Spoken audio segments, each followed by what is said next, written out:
Hello. मैं अगस्त 2021 का polity and governance vision IAS की करंट अफेयर की सीरीज़ कंप्लीट कर रही हूँ, जिसमें हम सिर्फ इस वीडियो में पॉलिटी एंड गवर्नेंस की ही चीज़ें करेंगे।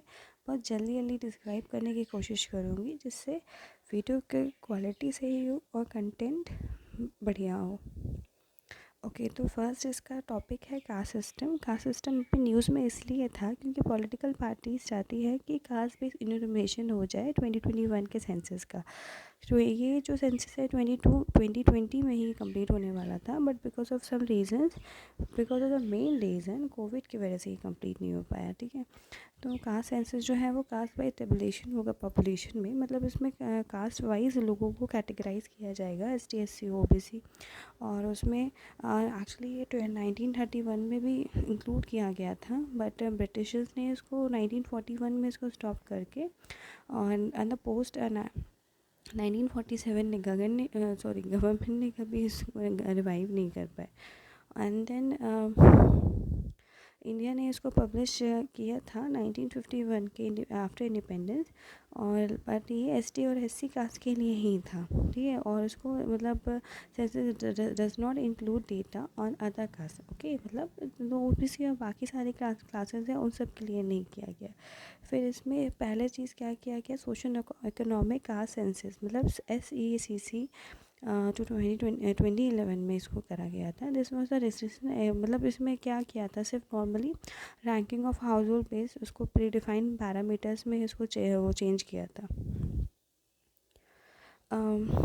उसके बाद फिर थ्री सेंसस का कॉम्पोनेंट्स थे। पहला रूरल एरिया, फिर अर्बन और कास्ट सेंसस। ठीक है, रूरल में वही चीज़ है जो डिपार्टमेंट ऑफ रूरल डेवलपमेंट इसको देखेगी, अर्बन में ministry of housing and urban poverty alleviation देखेगी। उसके बाद फिर सेंसस में ministry of home affair, registrar general of India, इन सब चीज़ों को देखती। ठीक है, उसके बाद फिर क्या इसमें क्या देखा जाता मेनली, उसमें देखने के बाद अगर मैं बोल रही हूँ तो इसमें ownership status, main source of income, ये सारी चीज़ें देखते हैं।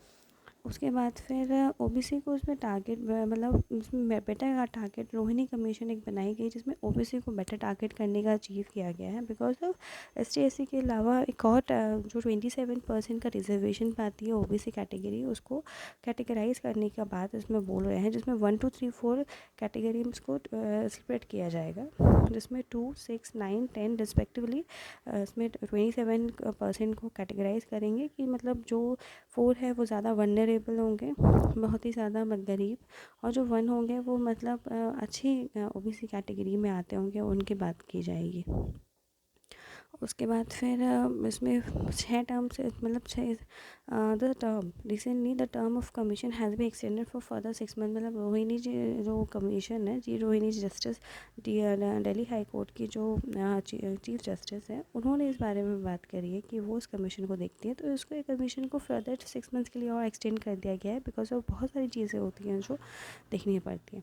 उसके बाद फिर आपको PDF में यहाँ पे specification argument against caste census और फेवर कास्ट सेंसस में दिखाई देगा होगा। अब इसमें पहली चीज़ क्या है कि अवेलेबिलिटी ऑफ डेटा, क्या भाई हमारे पास डेटा मिलना ज़रूरी है तभी ना। तो ये क्या हो रहा है कि बहुत बड़ा, मतलब बहुत बड़ी चीज़ है, छोटी मोटी चीज़ नहीं है पूरे इंडिया का सर्वे करना। और सर्वे करेगा कौन, NSSO, national survey, national sample survey office, और national family and health survey collect the data in a broad share of ST SC and OBC in the population, मतलब वही इन सब चीज़ों से वो करेगी। और फेवर कैसे होगा कि वो survey based estimate, unlike the census, ये एक सर्वे होगा, सेंसस सर्वे की तरह देखा जा रहा है।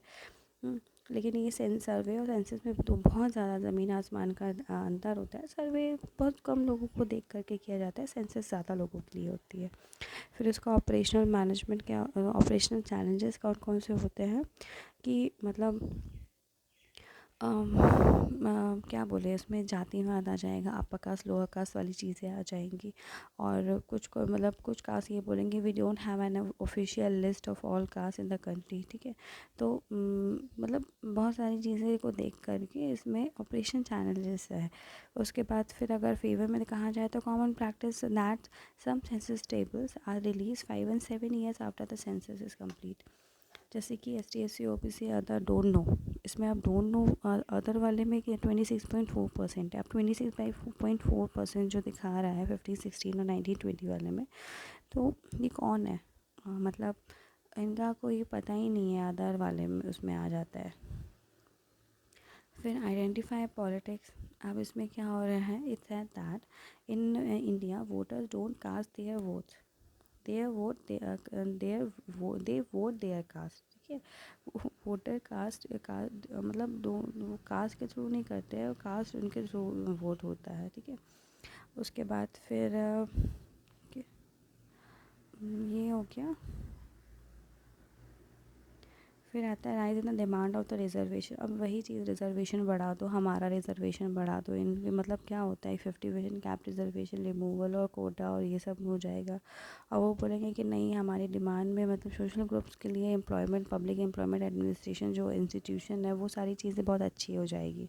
Over the last decade, we have witnessed large mobilizations by Jat Patels, Maratha seeking reservation, ठीक है, with some protests turning violent। अब चीज़ें वहीं पे भड़क जाती है कब, जब हम बोलते हैं कि हमें हमको भी आरक्षण चाहिए, हमको भी आरक्षण चाहिए, ठीक है। तो इसमें वे फॉरवर्ड का क्या होगा, understanding the utilisation of the cost data. हमको उसके कास्ट डेटा का यूटिलिटी के अंडरस्टैंडिंग बनाना पड़ेगा। Reading all the available data holistically. हमको सारा का सारा डेटा, मतलब छोटा मोटा डेटा नहीं है, बहुत बड़े इंडिया का बहुत बड़ा सा डेटा होगा, ठीक है। और उसको होलिस्टिकली कवर करना, उसको लोगों के सामने प्रेजेंट करना, तभी तो वो एक फ्रूटफुल होगा। फिर change in census to meet the demand of an hour. अब देखो, वही मैं बोल रही हूँ कि ये क्या हुआ, एम्प्लॉयमेंट मेथड इसकी जो होगी वो प्रिसाइज होनी चाहिए, फास्टर, कॉस्ट इफ़ेक्टिव होनी चाहिए, तभी तो वो डिफरेंट डेटा सोर्स और को मतलब कोऑर्डिनेशन बिठा पाएगा, ठीक है। नॉट डिस्क्रिमिनेटरी होना चाहिए, specially given in the senses, ठीक है। उसके बाद फिर वही कंक्लूजन आ गया, ठीक है। आपके सामने में एक ये शीट बनी हुई है, इसमें कुछ डेटा दिया है, ठीक है।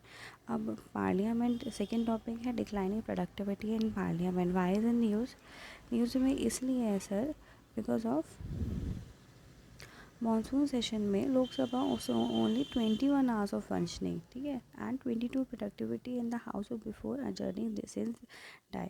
ओके, तो मतलब हो क्या रहा है कि पार्लियामेंट में जो हमारी बैठकें होती हैं वो कोई काम की नहीं हो रही है, सिर्फ 21 आवर्स मानसून सेशन की हुई है। तो इसमें बहुत सारे डिस्टर्बेंस होने की वजह से ऐसा हो रहा है कि इसकी डिक्लाइन हो रही है प्रोडक्टिविटी में, ठीक है। अब हमारे देश के प्रधानमंत्री और जितने भी मंत्री हैं वो काम करते हैं, तभी तो हम लोगों को उसका इंडिया पे उसका असर दिखाई देता है। बट अगर वो काम ही नहीं करेंगे तो सारी चीज़ें नॉर्मली मतलब क्या होगी, डिक्लाइन ही होगी, ठीक है। तो समन होता है पार्लियामेंट में आर्टिकल 85 के थ्रू। फिर the power to convene a session the parliament the government, जो cabinet committee on the parliament affairs है, ये सारी चीज़ें डिसीजन लेती है, फॉर्मल ऑफ प्रेसिडेंट जी इसको फॉर्मलाइज्ड करते हैं। अब उसके बाद अब हमें इंडिया के पास में ना एक फिक्स्ड कैलेंडर पार्लियामेंट्री कैलेंडर नहीं है। तो उसमें मेन प्रॉब्लम ये है, जैसे कि हाँ मतलब 3 हमारे सेशंस होते हैं, budget session, monsoon session and winter session. अब इन सेशंस में कोई कैलेंडर होना चाहिए ना कि हाँ इस डेट को हम लोग यहाँ पर बैठेंगे, तो वो वाली चीज़ अभी नहीं है यहाँ पर। अच्छा, अभी न्यूज़ में ये क्यों है, क्योंकि adjourn sine die 2 day ahead in the schedule area, ठीक है। 0 आवर क्वेश्चन आवर विटनेस जो डिस्टर्बेड है वो बहुत ज़्यादा मतलब बढ़ते जा रहा है, कोई उसका जो फ्रूटफुल रिजल्ट नहीं मिल रहा है। Force consultative session that is cut short. अब इसके रीज़न कौन कौन से, इसके रीज़न पढ़ना बहुत ज़्यादा ज़रूरी है। रीज़न इसलिए कि ये बहुत ज़्यादा इम्पॉर्टेंट है। डिस्ट्रैक्शन ऑफ एमपीज़ लोगों का डिस्ट्रैक्शन हो रहा है।